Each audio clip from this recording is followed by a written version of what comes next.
Ever feel like you're playing catch up with Army Doctrine? Yeah, tell me about it. Well, today we're going to try to get ahead of the game a little bit. We're diving into ADP 337, Right. focusing on something called protection cells. Protection cells. You're going to walk away knowing exactly why this matters, Okay. even if you never have to actually like build one yourself. Right, right. It's one of those things that, when you think about it, it ties directly to mission success. Uh-huh. But it's easy to kind of overlook because we're talking about proactive planning, not just reacting after something's already happened. Okay, so let's break that down. What exactly is a protection cell, Sure. and why should we care?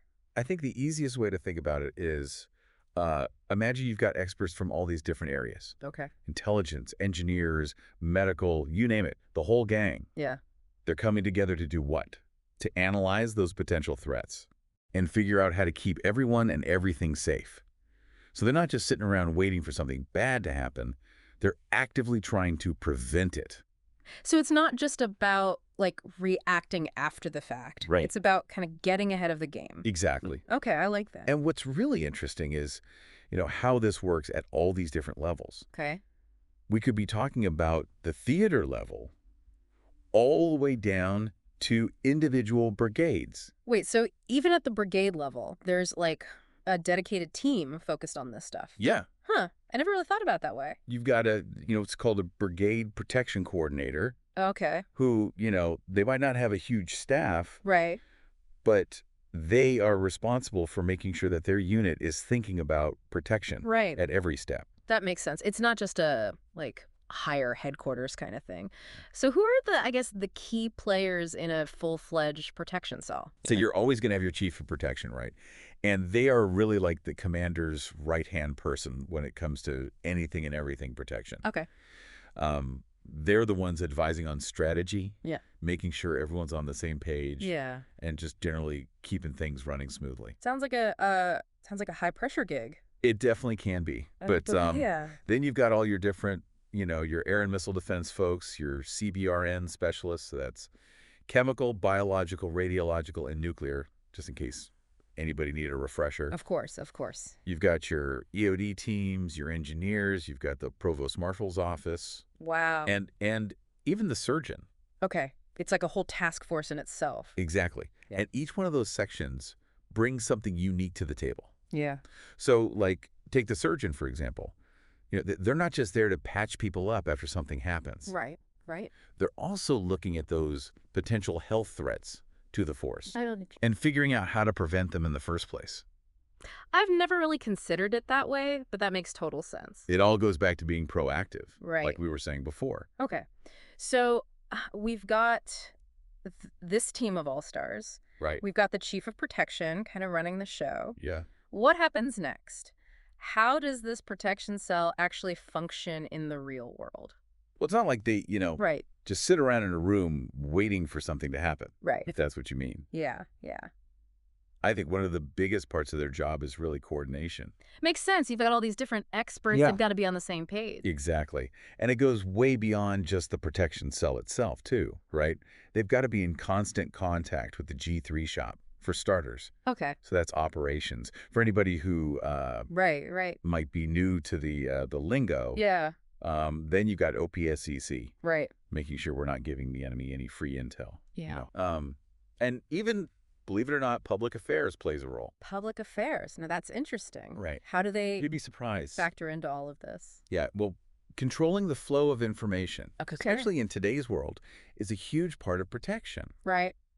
Think about it. The public affairs folks, Yeah. they can shut down rumors. Yeah. They can get the accurate info out there. Right. They can counter any enemy propaganda Mm-hmm. that might be, Right. Right. trying to stir the pot and cause chaos. Yeah, that's a really good point. I hadn't even considered that angle before. It's all connected, you see. Right.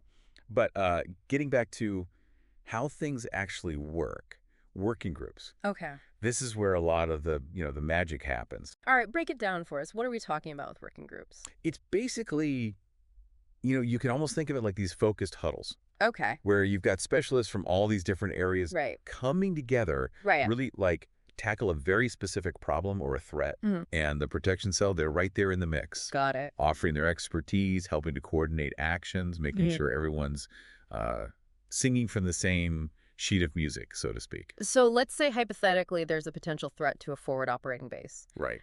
You might have engineers in there, you might have intelligence analysts, maybe even military police, Could be. all working together Yeah. under this kind of guidance of the protection cell. That's the idea. Okay. It's all about getting the right people with the right skills in the same room at the right time. And the protection cell, they're not just, delegating here. Right. They're actively problem solving Right. and keeping things synchronized. And this happens at all levels, right? From those like big strategic discussions all the way down to the decisions that are being made on the ground. Exactly. What does that look like at like, say, the brigade level? Well, it's really the same idea. Okay. Just scaled down, right? Right. Remember that brigade protection coordinator we talked about? Right. They're probably not going to have all the same resources Right. as a full-blown protection cell, some higher echelon, Yeah. but their job is no less critical. So they're kind of the eyes and ears on the ground, making sure that their unit isn't overlooking anything crucial. That's a good way to put it. Okay. Yeah, they're the ones who are out there identifying vulnerabilities, recommending protective measures, Right. doing everything they can to make sure that their unit is prepared for whatever might come their way. So even if you're not, the one calling the shots at the strategic level, just understanding how these protection cells work Right. and how your actions kind of contribute to that bigger picture, Right. that's important for every soldier out there. Absolutely. It's about creating a mindset Right. where everybody's a protector. Okay. Everybody's looking out for each other. Yeah. And everybody understands how their individual role Right. plays into, the bigger picture. Right. That makes sense. So for the average soldier out there, not a brigade commander or anything. Right. How does this play out in our day-to-day? That's the million-dollar question, right? Yeah. Because it's easy to think like, well, I'm just one person. What kind of a difference can I really make? Right. But the reality is, even something as simple as, noticing that something's out of place Right. and saying something Yeah. could have a massive ripple effect. You're talking about like situational awareness, right? 100%. Just being observant, paying attention to your surroundings. Yeah, like that infantryman who's out on patrol, right? Yeah.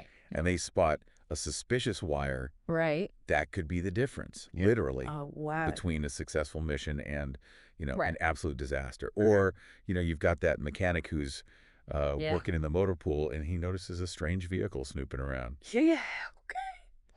His vigilance, just, keeping his eyes open, could prevent, who knows what sabotage, who knows. So those little things, Yeah. those like instincts, they really do matter. They do. It's not just about, following orders blindly. Right. It's about actively thinking about protection, Right. even in those everyday tasks that, Right. maybe don't seem all that glamorous or important, but Yeah, they add up. they absolutely do. Yeah. And it goes beyond just, spotting the obvious stuff too. Right. It's about, I think, understanding the why Okay. behind what you're doing. Okay. The reasoning. Yeah, like why are we setting up a perimeter this way? Right. Why is this specific piece of equipment considered a high-value target? And when you understand that reasoning, Okay. then you're that much more likely to, one, spot a potential vulnerability, Right. and two, to take those steps to mitigate it. So it's about being like an active participant Yeah. in your own protection and the protection of, your unit and the people around you. Yeah. That's what it all boils down to. Okay. This ADP 337, this isn't just some like abstract concept that a bunch of generals dreamed up in the Pentagon. Right. This is a roadmap, right? This is Mhm. designed to create a culture Okay. where everybody's looking out for each other. Everybody's thinking ahead, and everybody's invested in that mission's success. And that's a powerful thing because when you've got that kind of, Yeah. shared responsibility, I feel like that's when you become, truly resilient as a force. Couldn't have said it better myself. Yeah. That's exactly right. Well, folks, that about wraps up our deep dive into this whole world of protection cells. Right. Hopefully you're walking away with not just a better understanding of what they are, but why they matter at every level. Absolutely. From that private all the way up to, the folks making those strategic decisions. And this is just the tip of the iceberg. Right. There's always more to learn. Right. There's always more to explore. And there's always, more ways to kind of take this knowledge and apply it to your own careers and your own units. So keep those brains engaged out there, everybody. Yeah, stay curious. Stay curious, and until next time, thanks for taking this deep dive with us.